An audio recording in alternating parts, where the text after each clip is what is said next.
Hello, good morning everyone. So today we are continuing the discussion of the continuous system where we have closed in the last class.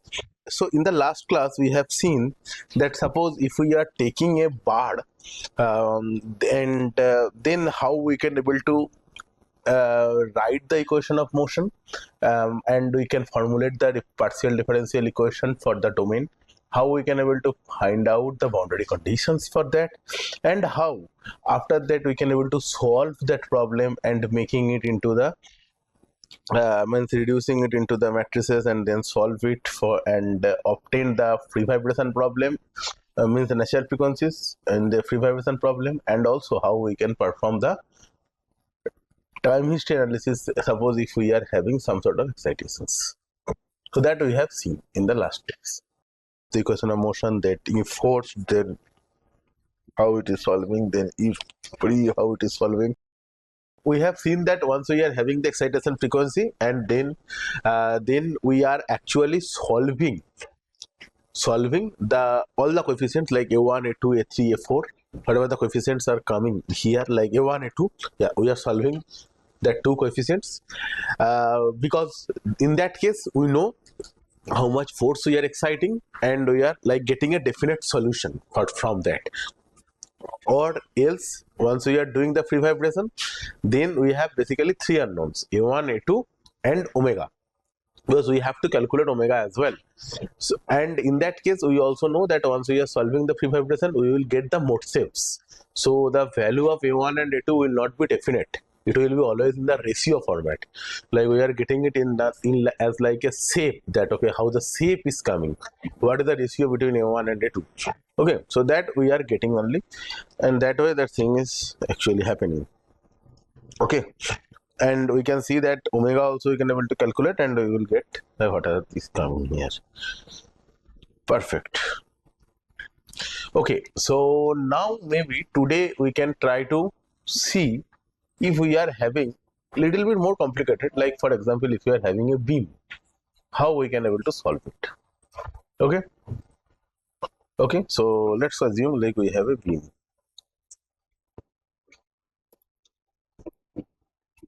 So in the beam, if you see, that is the beam, and what are the degree of freedoms in the beam? It is vertically up and rotation. So transverse displacement and rotation, that are the 2 degree of freedom per node of a beam. Okay, so what is the equation of motion of a beam?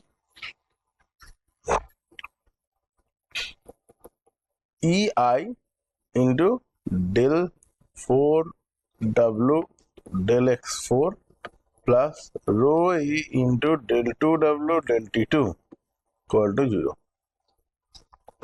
Okay, EI is the flexural rigidity, rho A is like mass, almost mass per unit length, that is rho is the density and into the area, mass per unit length, and then W del 4 x del x4 and then del 2. So here, so this is the Euler-Bernoulli theory, and here we are assuming that slope, so this is U beam, Euler-Bernoulli beam. So this is Euler-Bernoulli beam, and here what we are assuming? We are assuming that theta, which is the rotation theta, and this is W. So theta equal to del W by del X. So the rotation is nothing but del W over del X. Okay, that is not same for Timoshenko beam.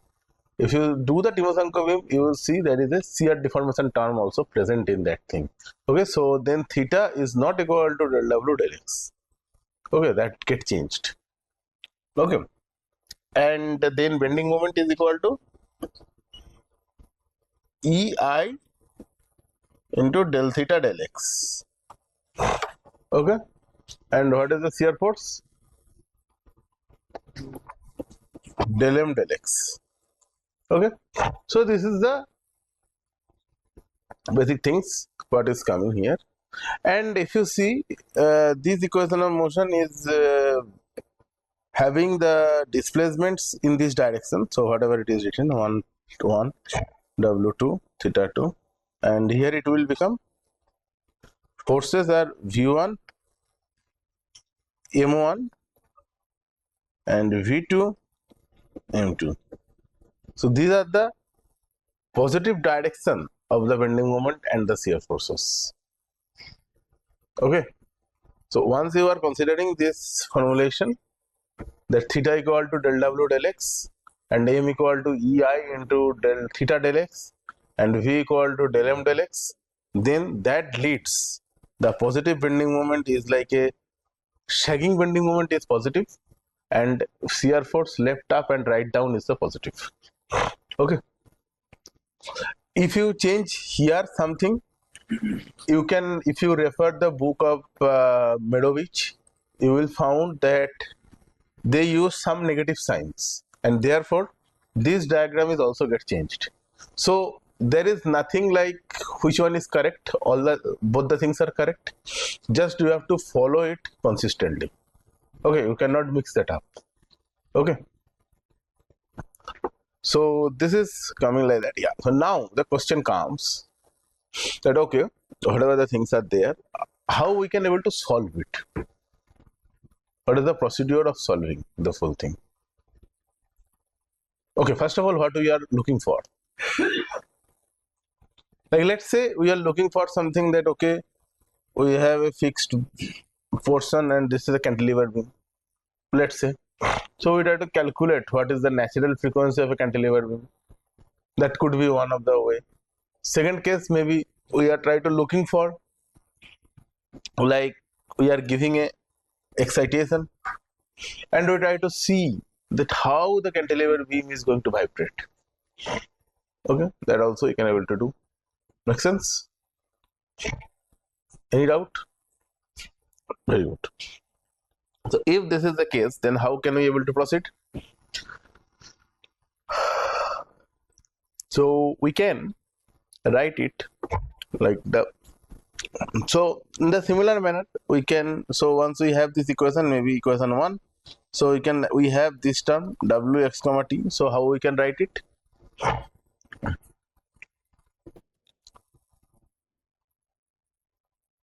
Phi x into qt. That will be the simplest way to write it. That is known as, anybody, this relationship is known as variable separation. This is the variable separation. Okay, so we can write it in terms of variable separation like this way. Nice. Then so once we are substituting it, we can get it ei pi 4x qt plus rho a pi x into q double dot t, that should be equal to 0. Does that make sense? Does that make sense to you?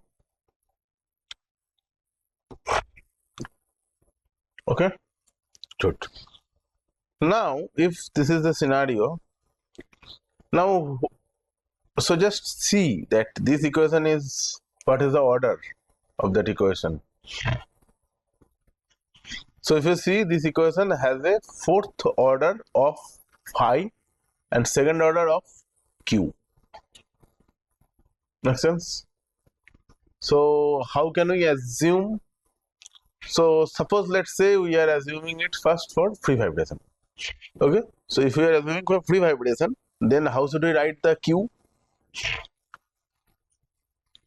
So for free, so q of t should be equal to maybe q into e to the power of I omega t, not omega bar. I just put I omega. Okay, makes sense? If I put it I omega, oh, and here, sorry, I forgot one thing. It should be summation j equal to 1 to n. That is j, that is j, that is j also, j also, j, j.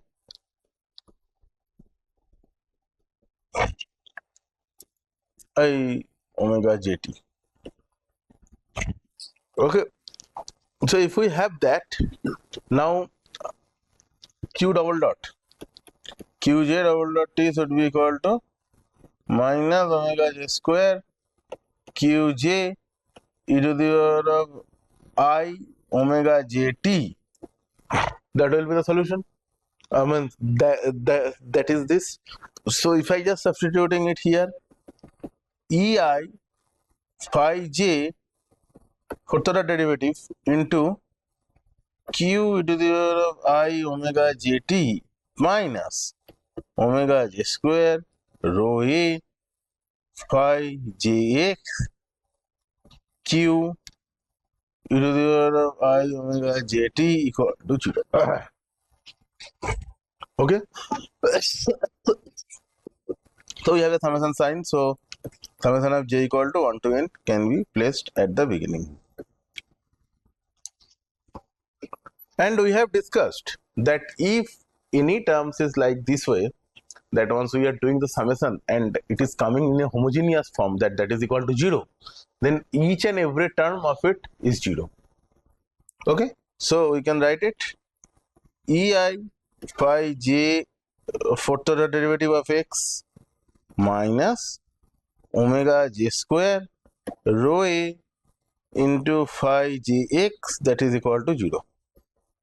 So I am removing qj e to the power of I omega jt, because qj into e to the power I omega jt cannot be 0. Because if that is 0, then qjt is become 0 fully. So that is not possible.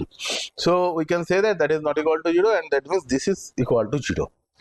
Now if you see this differential equation, which is maybe 2. So number 2 differential equation, what is the parameter on which the full equation is dependent? That is the x. So we do not have t anymore. T is now gone. We just have only one parameter, that is x. Make sense? Everybody agreed? Very good. How to solve that now? In that case, we can assume very simple. Phi jx equal to maybe not a. A may be little bit confusing because we have a also here. Maybe b to the power of lambda t. Okay. So if it is the case, then what will be phi j fourth order derivative with respect to a, sorry, that is with x, I'm sorry, that is b into e to the power of lambda x. So that will be lambda to the power 4 b into e to the power of lambda x. Okay. So now if you substitute the full thing here, ei lambda to the power 4 b e to the power of lambda x minus omega j square rho e b e to the power of lambda x, that is equal to 0. Am I right? So if I calculate, so if I just see that this term is there and that is equal to nothing but phi jx, and that cannot be 0. Okay, so we can just forget that and we can write ei lambda to the power 4 minus omega j square rho a whole into b to the power of lambda x, that is equal to 0, and this cannot be equal to 0, so this has to be 0. So ei lambda to the power 4 minus omega j square rho a, that is equal to 0. So what will be my omega j square will be equal to rho a divided by, sorry, ei lambda to the power 4 divided by rho a. This could be the solution, but provided we know lambda, we know rho, we know a, we know e, we know I, but there is no clue of lambda. What is lambda here? Because lambda, if you see, it is just like approximately, we just assume something, so still it is unknown. And also another very important point we need to realize, that is, once we are talking about the frequency, then frequency is dependent on another thing as well. What is that? Because if you see, we just used one equation which is my domain equation, but frequency is also dependent on how the boundary conditions are there. Obviously, if you have a fixed beam, your boundary condition means your natural frequency, and if you have a cantilever beam, both the cases boundary natural frequencies will be different. So it cannot be that from a direct, like just implementing the domain equation, you can get the natural frequency.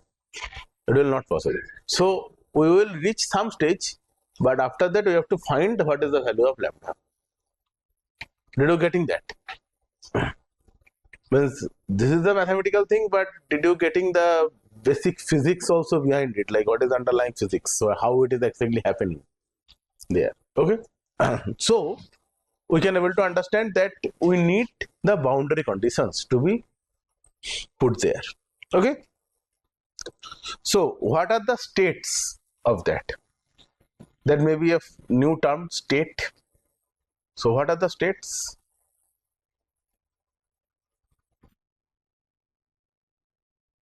For example, here once we are solving a beam, in that case, so state is defined like this way, that suppose whatever are the degree of freedom, they are the part of the state, as well as what are the derivatives of the degree of freedom, they are also part of the state.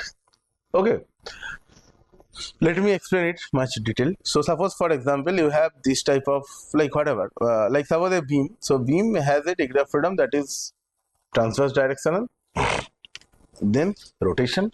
So you have 2 degree of freedom, W and theta. So what are the corresponding forces? So what are the corresponding force? Due to W, CR. Yes. So CR is the corresponding force term. And what is the corresponding force term for the rotation? Moment. Don't think that moment and force are like that differently, because we are only concerned which are the force term. Because moment is also one type of force. That is just in the rotational. Okay. So if you just define it in that way, that ones are the cause and ones are the actions. Okay, so that way we can able to see that. So in that case we can say that the state of this point, so state generally we define like this way, that's a vector quantity. So that is containing W theta V M, or maybe MV, whatever the way you can write. The A is not a big deal, whatever the sequence you are putting, that is not a big deal. But so it consists of all the degree of freedoms as well as their force representatives. Okay, so these are the state of at particular point. Okay, sometimes it is known as the state vector as well. Okay, so now if you see that we have a cantilever beam type thing. Okay, so what are the state vectors for both the side? So suppose if I try to write the phi of 0, that will be how? So phi of 0 means we will have W0, theta 0, V0, M0. How should I write it? What is the W0? What is my W0? At that 0 node, that will be 0. It's a fixed point. So W0 should be 0. What is my theta 0? 0. What is my V0? Don't know. That need to be calculated. That is V0. What is M0? That is also not known. Okay, makes sense? Good. Now let me show you how from the domain equation we can able to get the state vectors. The state vectors are defined like this way, and domain equations. Okay, so before we go there, just let me do another thing. So from here, what can I say also? Lambda 4 equal to rho A by EI into omega j square. That also you can able to say. How many roots of omega are there? I say how many roots of lambda can be possible? So lambda 1, lambda 2, lambda 3, lambda 4. There is the 4 values. Okay. So how it will come? Plus minus Then one case it will be one case it will be I root over of rho E by EI into omega G. This fourth root, and that is normal root. Will happen. One case it will be with plus minus root over of this into root omega G. Another case it will be a plus minus I into root over of this. Obviously. So that's the four roots will come. Make sense? So what will be my phi jx? So my phi jx can be written as v1 into e to the power lambda 1x plus v2 e to the power of lambda 2x plus v3 e to the power of lambda 3x plus v4 e to the power of lambda 4x. Simple. Whatever we have, we just write it down, not a big deal. Okay. And what are my domain equations also? These, because these are the expressions from which we can able to write the degree of freedom, correlation between the degree of freedom and also the correlation between the forces with the degree of freedom. If you remember last time, once we do for the bar case, we have to find out the force. And how we write the force? Force we wrote EA into epsilon. And what is the epsilon? Epsilon is the strain del U by del X. So that way we have expressed the force. Make sense? So that one type of giving the correlation with the force with the degree of freedom. Means how the force is correlated with the degree of freedom. We have done that. Maybe that time we did not talk about the state vectors and all those things because that was a much simple case. We have just only one degree of freedom, one force term, we are just doing it much easy. But once we are going for further details, then the size is getting more. So we need a thorough process to solve it. Like, although this is still okay, suppose if you do it for like a thin wall beam or something like that, in that case maybe sometime your equation is coming 12, so that's like you are having a 12 order equations, so your matrix will become 12 cross 12. Or suppose if you are solving a beam which with the all degree of freedom with a frame element, instead of a beam element, if you solve a frame element where you have a axial component, then two bending component, biaxial bending and the torsion, so if you consider all, then you will start looking at that you are solving like a 6 cross 12 cross 12 matrix, because every degree of freedom, like there is a 6 degree of freedom and 6 force term, so your state vector will become 12. Make sense? So that way, and then obviously if you do not have a thorough process of solving, you will be just get confused that, oh my god, I have a 12 cross 12 matrix, how to solve it? Definitely you need a thorough method. Okay, so that's why like we just doing it. So we will have this lambda j.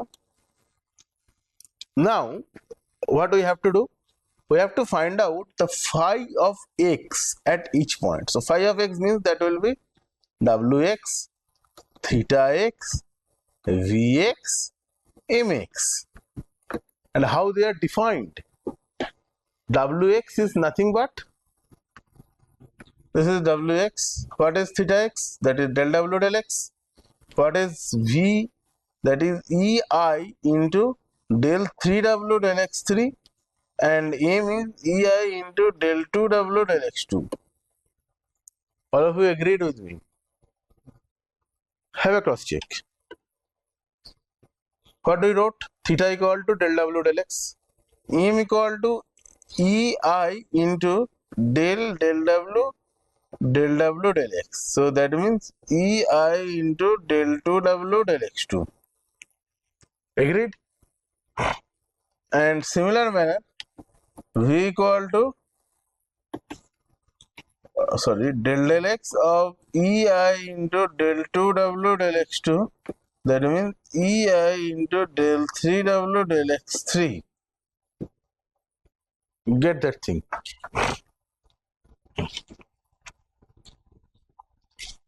So we can able to write that. So that has become my state vector at each node, like a variable state vector we have written. Okay. Now let's see, can we able to get that in the matrix form? Okay, so let's try that. So if we see, Wx is what? Wx is summation of,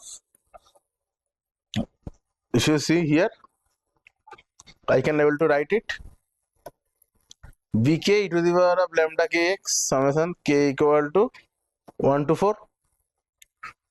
Can I say that? V1 into e to the power of lambda 1x plus V2 into e to the power lambda 2x plus V3 lambda 3x.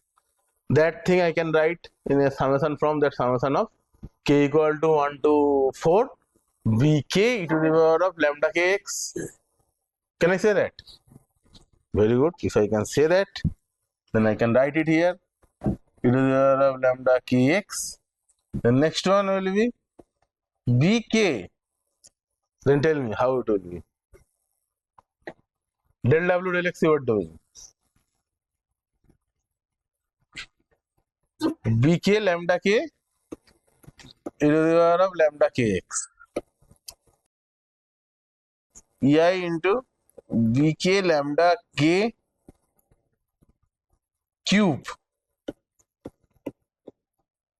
And next one will be Ei Vk lambda k to k square e to the power of that is. That will be my full thing. Can I write this thing in the matrix form? This is in the vector form. Can I write it in the matrix form?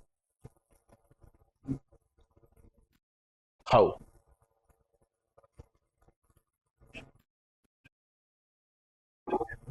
Yes. Okay. So let's start. So first one, e to the power lambda 1x, e to the power lambda 2x, e to the power lambda 3x, e to the power lambda 4x. Here we will have v1, v2, v3, v4. Is this the way you are thinking? Perfect. Good. And then next one will be lambda 1 e to the power of lambda 1x, lambda 2 e to the power of lambda 2x, lambda 3 e to the power of lambda 3x, lambda 4 e to the power of lambda 4x. Make sense? Third case, ei. So in that full row, ei is multiplied. So I'm just writing it outside, but although it is not like that way outside, don't think that I'm just taking it out. No, not that. I'm just like, for the convenience of writing, I'm just putting it there. Okay. So that it will be ease of writing. Otherwise, it will be too many things to write.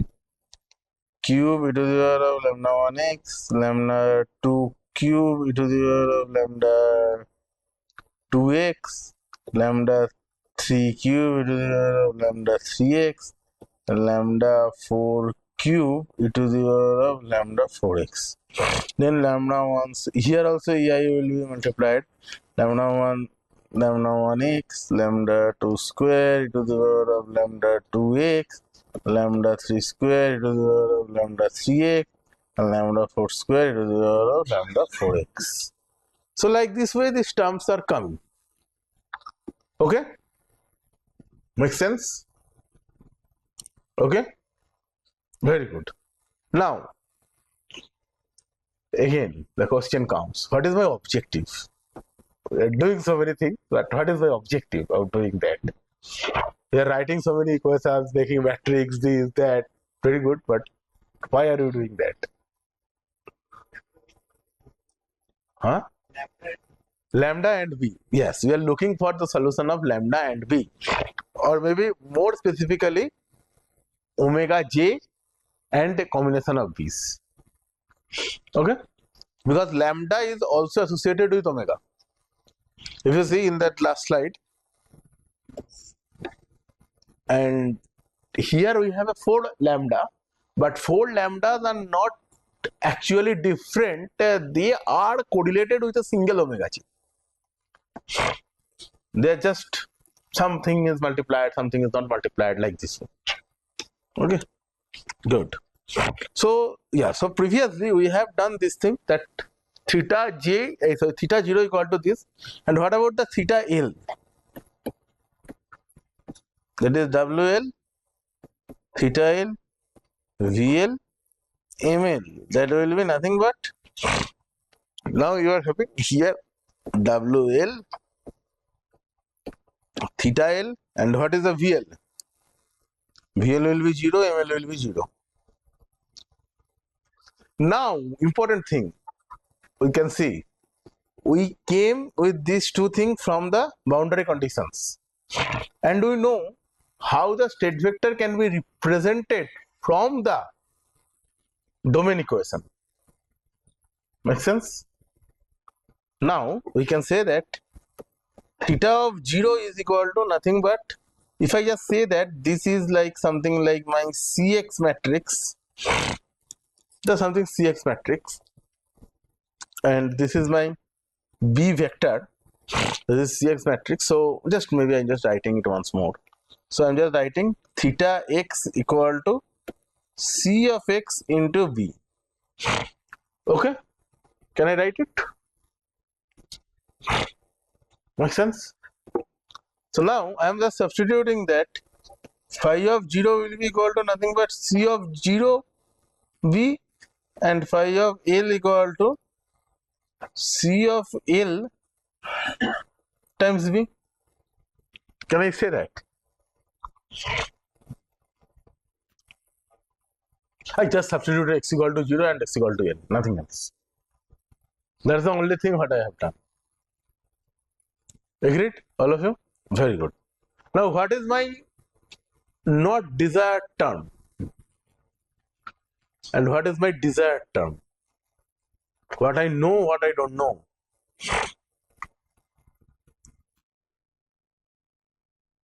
Here again, we can distinguish it into the two things, free and force. We have also seen in the last time that free and force were distinguished once we reach to the boundary condition application and solving from there. Here also the same thing came. If we know that we are having a forced vibration, then a forcing term will be here, and this one will not be written like this way. That will be written in some different manner. Maybe we will have some forcing term here, if it is a force, because then the shear force cannot be 0. In that case, that shear force will have some value. Okay, and we can then able to solve it, and we will also know the omega bar, because then omega bar will be known, and if omega bar is known, then all the lambda will be known.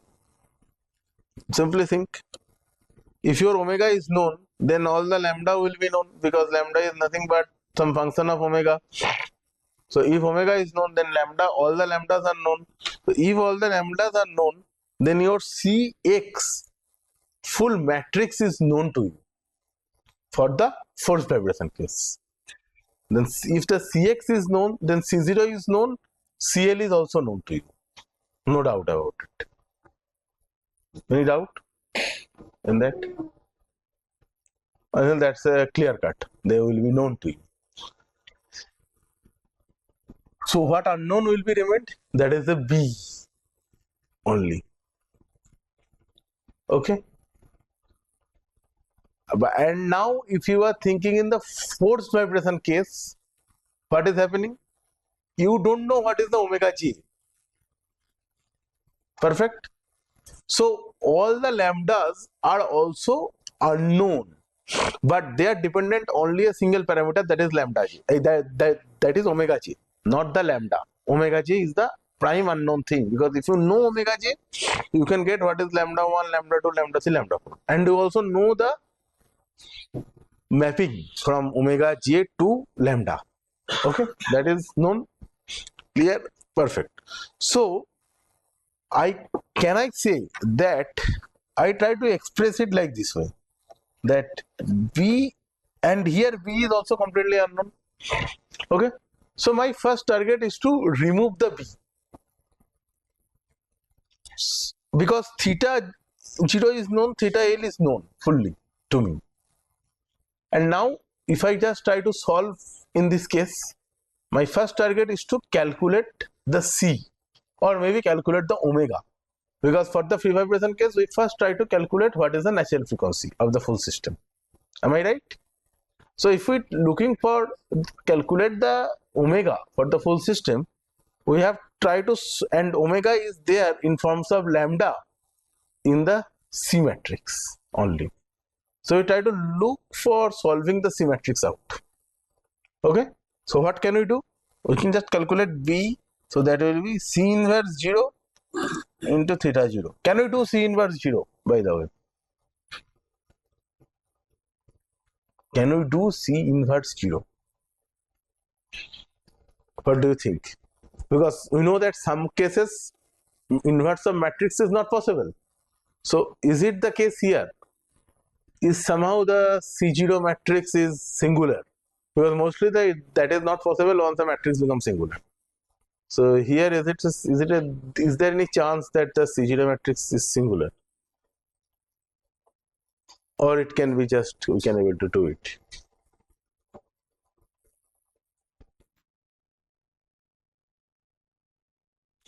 Very simple. C0 matrix cannot be singular.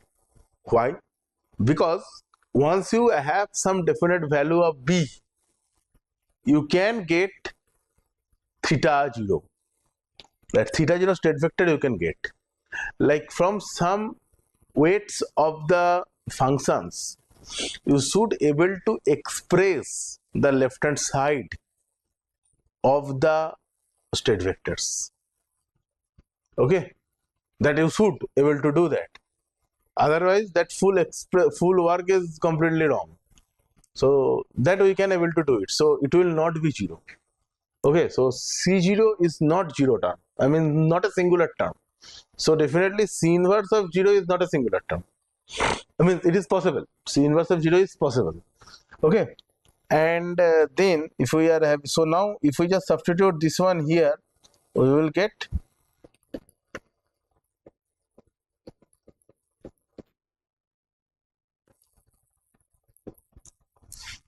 so this gives me a correlation between the full thing.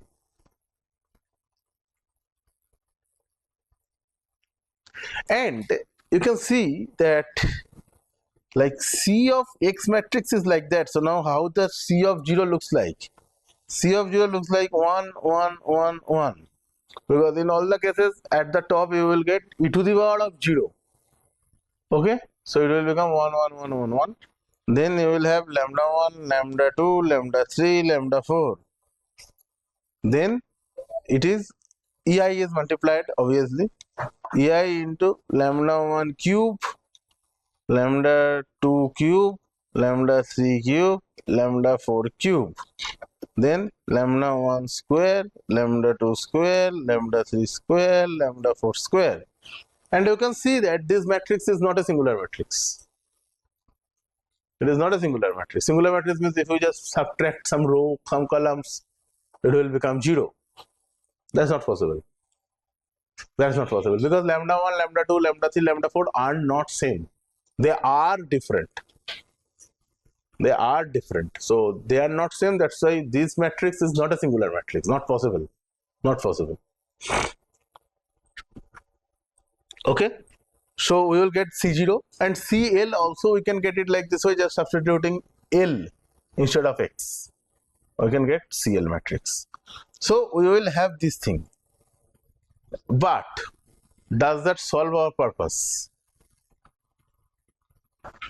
So can I say that C0 matrix into, that is CL matrix into C0 matrix is something like T, which is a function of omega j, because ultimately the lambda 1, lambda 2, lambda 3, lambda 4 all are the function of omega j. Can I say that? Can I say that? If I can say that, now see the beauty. So we had theta of L equal to this into theta 0. Okay, now take any boundary condition, whatever you have, because till now, if you see, once I do this portion, I have not used any boundary condition. Did I use any boundary condition? No, because whatever I just calculated Wx, that came from the domain equation, not from the boundary. Boundaries are here, I just kept them, but I have not used them yet. I just wrote what is phi 0, means what is theta 0, capital theta 0. I just wrote what is capital theta L, but I have not used them. Okay, now you see the beauty of that. That theta, now you have, let's say you have a cantilever beam. So what is your theta 0? In this way, the theta 0 will be your 0 0 V1 M1, and this one is theta L is W2 theta 2 0 0. Now try to substitute it here. W2 theta 2 0 0. That is your T matrix, obviously, because if you see previously, this one, if I just try to write, this is 4 cross 1, this is 4 cross 4, this is 4 cross 4, this is 4 cross 1. Agreed? All of you? Agreed? So if I just take this portion out, that will be how much? 4 cross 4? 4 cross 4 into 4 cross 4 will be 4 cross 4. So my T omega j will be 4 cross 4 matrix. Okay? All of you agree with me? Good. So that is a 4 cross 4 matrix. And we will here 0 0 V1 M1. Okay? That this is my T11, this is my T12, this is my T21, this is my T22. Although this T11 is a 2 cross 2 matrix, T12 is again 2 cross 2, T21 is again 2 cross 2, and T22 is again 2 cross 2. Okay, but see, the beauty is that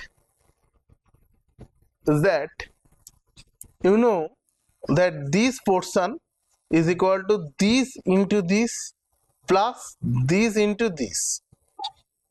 Okay, and similarly, if you see, this is equal to this into 0 plus this into this.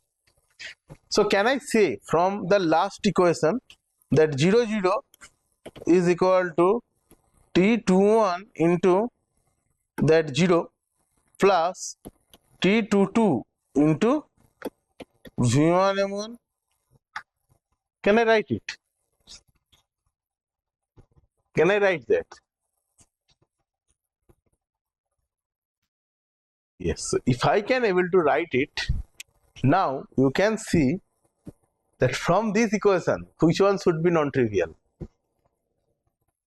That obviously that portion you can just ignore because that is multiplying with the 0. Just ignore that.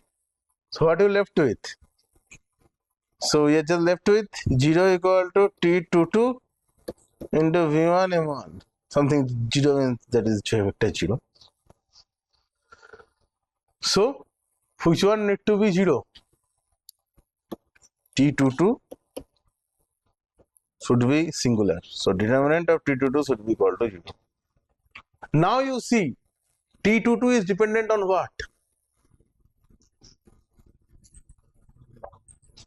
Please, anybody? Omega j. Perfect. So T22 is nothing but the function of omega j, and that determinant is equal to 0. So what you got finally? You finally get a transcendental expression of omega j. If you solve that expression, you will get what are the values of omega j. And the beauty is where that suppose you have this thing, now you changed it. Let's say you try to put it, simply about it. How will you do that?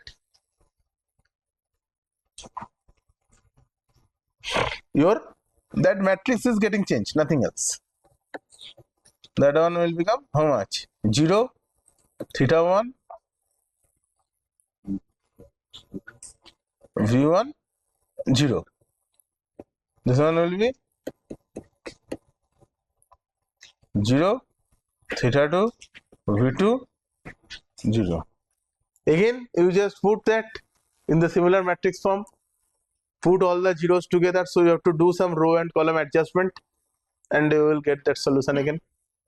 You will get a submatrix, which the determinant of that submatrix should be equal to 0. You will end up into that situation. And that will lead to a transcendental equation of omega j. By solving that equation of omega j, you should able to get what are the frequencies of omega j where this condition will satisfy. So this approach is known as the transfer matrix approach. Okay, this is known as the transfer matrix approach.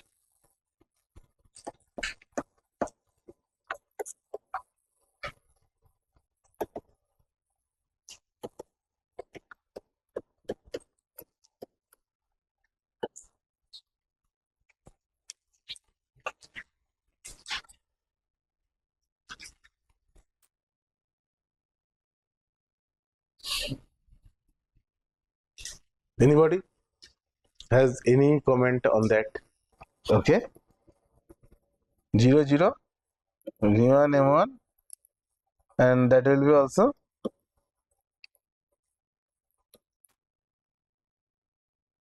okay. So you may feel that just here it will be 0 0, here v1 m1, 0 0 v2 m2. So one of them should be equal to 0. But if you do that, you will see that whatever the submatrices is coming, you could not able to make it 0. There's some problem will create. So in this type of scenario, because here what is the problem happening? Your displacement degree of freedom is 0 at both the side. Okay, if you see what is the problem happening here, that displacement is coming in the two forms in a beam. Either it is the rotational displacement or it is a translational displacement. Now at the two end, that 2 is 0. Both of them are 0. So it is difficult to actually write or thought any type of particular equation in that sense. So here actually if you're going to solve it, the solution will not come properly. So in that case, what is the recommended thing? If this type of thing happens, you better do it like this, with a 2 beam instead of a single beam. Make it 2 beam and then solve it. Means you just discretize it as you people are doing in the finite element. Okay. So the bottom line point is that if your displacement vector is coming completely 0 in both the boundaries, then you cannot do it in a single element. You have to take one more degree of freedom where at least you have either of the degree of freedoms coming into picture. Otherwise, it's not possible to solve it. Got that? So this full procedure of solving is known as the transfer matrix procedure. And there is another way of doing that. That is known as the spectral element formulation, which is very, very similar to the finite element formulation. But here and finite element, there is a small difference also. So I will also tell into that thing. Vectors are consisting of displacement degree of freedoms and your forces. Okay. Now, if anybody can tell me what is the matrices we are writing in case of the finite element. Suppose we are writing a stiffness matrix. So what does it correlates? Force and displacement. Perfect. So now if you think in the state vector, what do we do? Like suppose state vector of 0, we have w1, theta1, v1, m1, and state vector of L, we will have w2, theta2, v2, m2. Okay. Now where is the difference?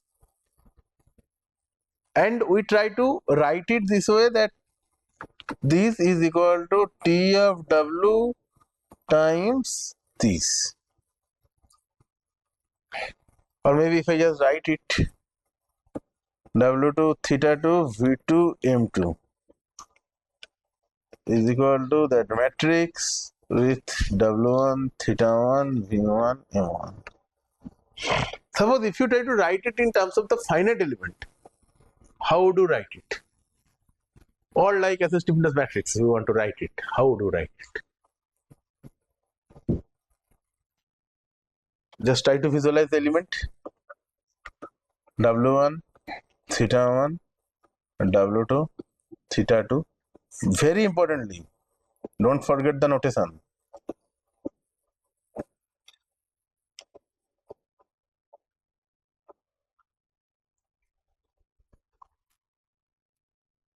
Now, if I try to express that in the finite element manner, first of all, what I have to do?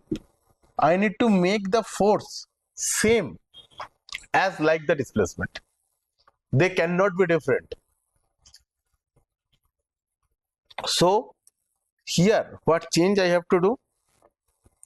The change will be, this one is here, perfect, because that and that corresponding, perfect thing, makes sense. If you see theta 1 and m1, they are in the opposite side. So you have to change the m1 and you have to do it like this way. So that will become minus m1 compared to the previous one. Okay. Here v will be here. So that will become minus v2. Because v is also getting changed. And m2 will be positive. Because m2 and m2, both the directions are same and both are corresponding to the theta 2. Make sense? Now, how should I write the finite element matrix, means the stiffness matrix? But how should I do that? Maybe I will try like this way, that not theta 8. Maybe I will try to do it v2 m2 v1 m1 should be equal to stiffness matrix of w2 theta 2 w1 theta 1. That's my stiffness matrix. And that's my transfer matrix. Agreed, all of you?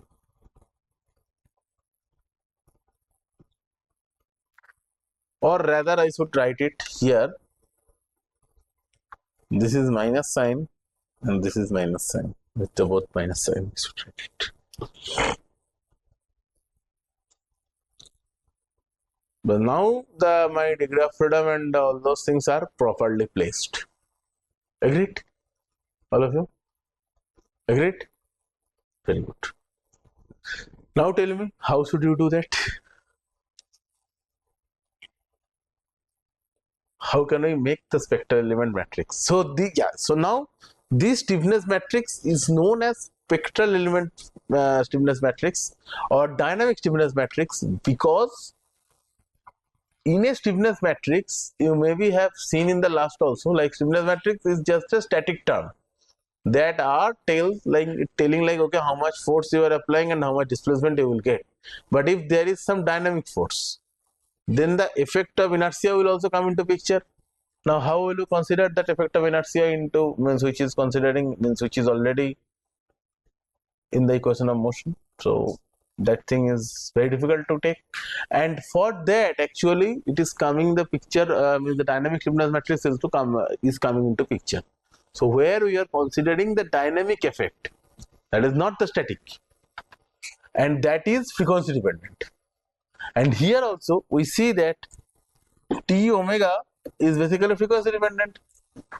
So I am also looking for some matrix which is also again frequency dependent, because if you now see that rearranging the terms, like taking some terms up, taking some term down, we can able to get that.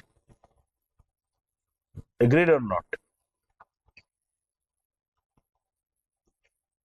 Like if you take some term top, some term is just changing the row and column, can you able to get it?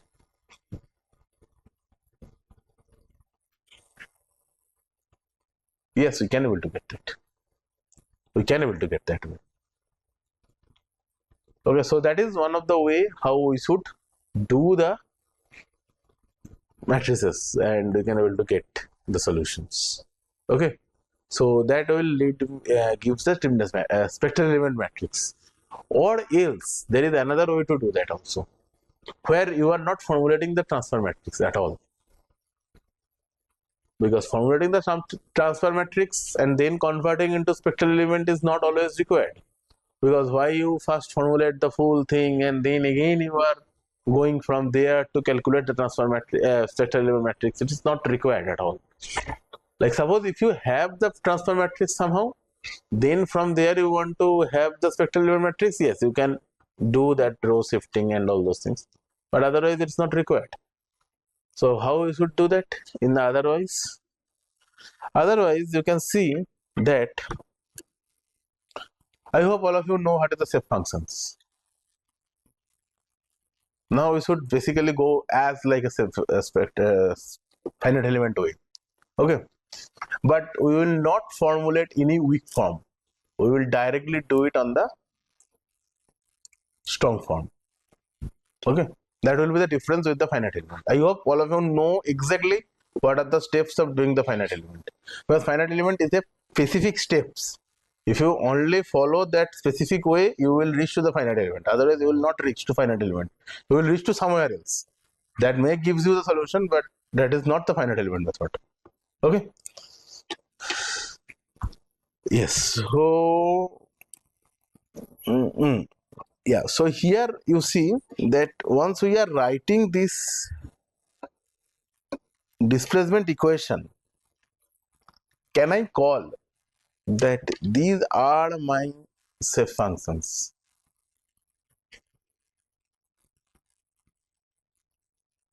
Okay, let me just rewrite it. I wrote that phi, sorry, that is not phi. That is my phi of x equal to b1 e to the power of lambda 1x plus b2 e to the power of lambda 2x plus b3 e to the power of lambda 3x plus b4 e to the power of lambda 4x. Okay, that was what I wrote. Now, please tell me, can I say that these are my shape functions? Can I say that? Yes or no? Yes, that's right. Yeah, we are just considering only a single element. Then it is a function. Here we have some displacement, here we have some displacement. We just assuming some linear variation. So we first assume that okay, we are having this one. So this one is written like this way, that we are having a solution like this, and another one we are having a solution like this. And if we are adding them up, we will get this. Make sense?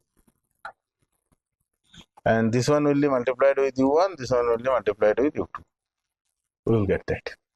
Okay, so the fundamental property of the shape function is that it should be 0 at all other nodes and it is 1 at that node only. That is the fundamental property of the shape function. I hope all of you remember. Very good. So if this is the case, does it satisfying? If we say that this is the shape function of that, first point is that is it satisfying that full thing or not? That we have to check. Otherwise, we cannot directly call that it is shape function or not. So suppose if somebody asks you that whether this is the shape function or not, first thing you should check that whether it is matching that property or not. If that is not matching that property, they are not shape function. Maybe they are something else, but they are not shape function. They will not match, because if another very quick way to check that, shape function should be multiplied with the degree of freedom, because it is 1 at that degree of freedom. Now if it is 1 at that degree of freedom and other degree of freedom for that, I mean other shape functions for that degree of freedom will be 0, then to get that particular value to that degree of freedom, this should be have that same, na? So they are not degree of freedom, they are actually the basis vectors. Basis vector and degree of freedom has, that means the shape function has a small difference, that basis vector are some type of interpolation functions which can be used to discretizing it, okay, but shape functions are some specific basis vectors, means basis vectors are the larger set and shape functions is a subset of that basis vectors, okay. So we can see that these are not the shape function directly, okay. So but this is the way how we can able to express my displacement field, okay. Means you can see that it is not mandatorily to express it in this form, that okay, one will be this much into u1, another is, so there could be some other ways also. So it is that like some other ways that to expressing it, okay. So we have the, we are expressing the equation of the motion, means the displacement field in a continuous terms, not a problem, and that is the exact solution. How we know that exact solution? Because we solved it by solving that differential equation. There's the roots and all those things are coming and we wrote it exact form. Now if we know that thing, what we can do further? We can write what is my theta. Means if you see, wx is phi x times qt. Now qt you just forget, because qt we are not at all dealing with anything, because qt is just like a harmonic and we just say this is harmonic, we just leave it. So theta of x comma t, that will be del w del x, that means that will be phi dash x. What is v of xt? That will be ei times del 3 del x3, that will be phi triple dash of x.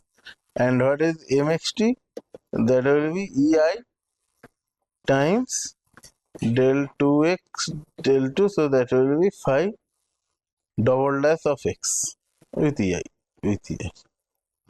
So now you see that you have a phi x, so theta x will be how much? Phi dash x, so you can again get lambda 1 v1 into the lambda x, then lambda 2 v2 e to the power of lambda 2x, like this way you will get. But now you will write it in the different way. Previously we wrote it how? We wrote it w1 theta 1 v1 m1, we put it at a time, but now we will not do that. We will rather do it like this way: w1 theta 1 w2 theta 2.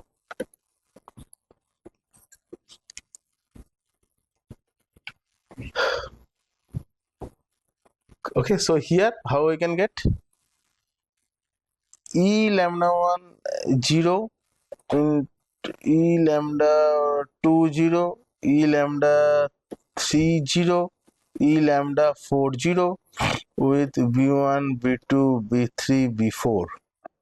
So like this way we can just put all the rows there, okay. Perfect, makes sense, making sense, very good. Now once we put that, so maybe that is some of my matrix, maybe K matrix I can call it. This is my B vector, this is K matrix with my D vector. D is my displacement vector because these are all the displacement terms equal to K into B. Make sense?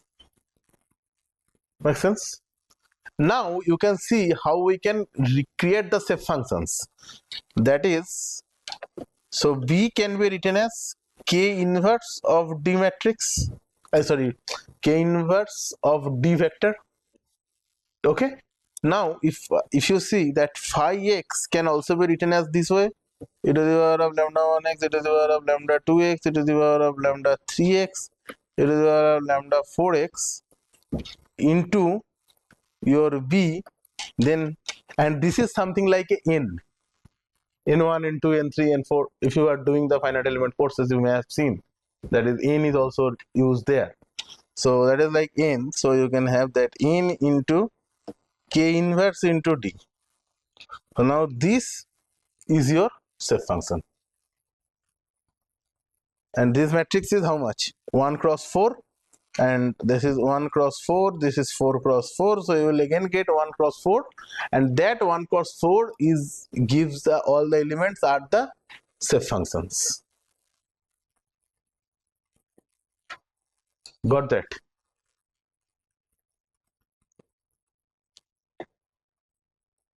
Get that? How you can get the shape functions?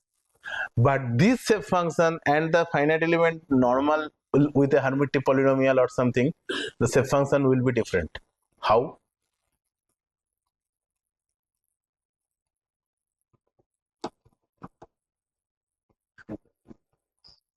If you do a standard finite element with a beam element, with, like for example, a beam, if you are doing a standard finite element, there the shape function whatever you will get, and if you get the shape function by this way, will be different. First of all, do you agree with that comment?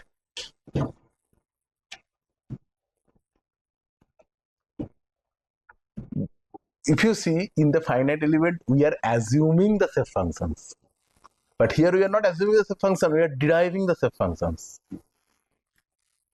You got that? And here the shape function is frequency dependent. Why it is frequency dependent? Because this lambda, this k matrix is dependent on lambda, or other word, this k matrix is dependent on omega. So once the k matrix is dependent on omega, then k inverse is also dependent on omega, and that full shape function is dependent on omega. So these are frequency dependent shape functions, and that is not the case of the standard finite element. In standard finite element, we are using the shape function as it is. We are not using the shape function which are frequency dependent. So obviously there are two things different. And additionally, in finite element, like in standard finite element, we need to discretize the element because we are assuming some approximate solutions. We are assuming that whether our element, whether the displacement field is linear or maybe some parabolic, like with the 3 node, maybe it will be parabolic, with 4 node, maybe it will be some higher order polynomial. So we are assuming some polynomials, but here this is e to the power function, which are like a infinite series of the sine, cosine, and all those things. So, infinite series of the polynomials. So that's why these two things are different, and these shape functions are exact shape function because you are not discretizing the element at all.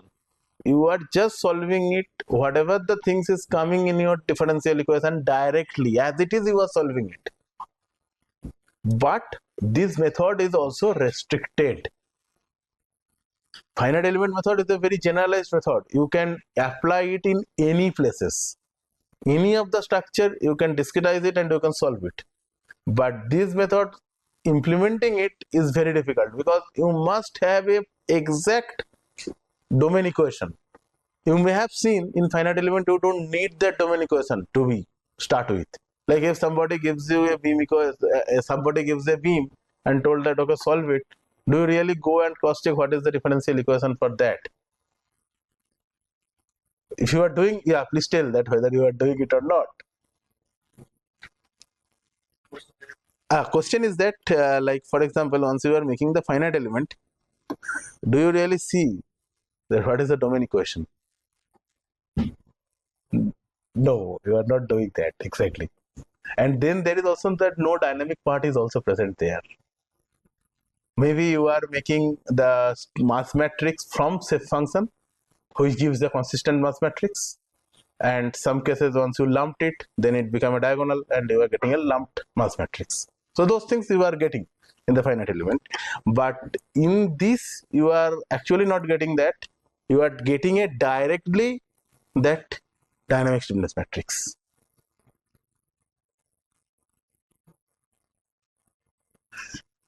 Get that? Like those who are doing the finite element course, they can able to correlate it also much clearly that where are the differences in both the method. And both the methods are, I mean, this method is applicable for certain portions only. Because here, like suppose for example, you are solving a beam, in between there is a hole. It's extremely problematic to implement this method there. Because how will you tackle that hole? Or maybe there is some portion is like something is not exactly, something is get changed. So those are actually very difficult to consider in this type of analytical approaches.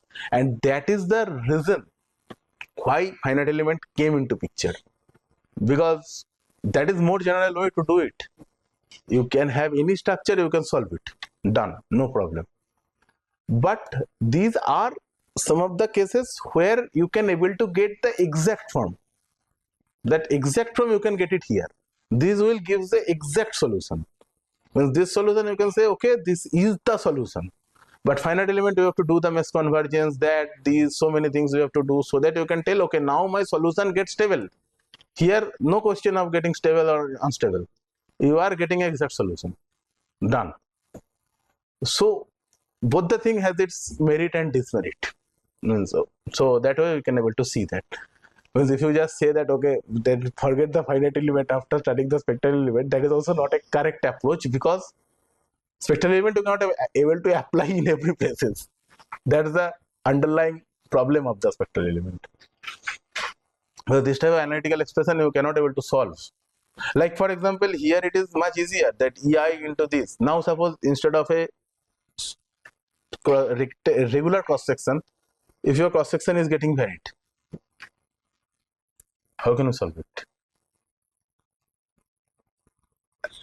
Maybe you can say that, okay, I will try to write it E into I, which is also function of X, then E rho into A is also function of X. You can do it, but then you think once you are substituting these all those things, you cannot able to so easily do that, because this one is only, you can say, e to the power of lambda x once your EI and rho A, these coefficients are not x dependent on x. If they are dependent on x, then this e to the power of lambda x solution is not valid. So that need very high level of knowledge in the differential equation for solving that. Sometime maybe you have to use the power series to solve those, and these are also again become approximated. Like once you start solving the power series or some other series, they are all again leads to some type of approximations. Okay, so for some simple structure these are very good, but for complicated structure sometimes finite elements, most of the cases finite element gives better result. That's why it is so popular.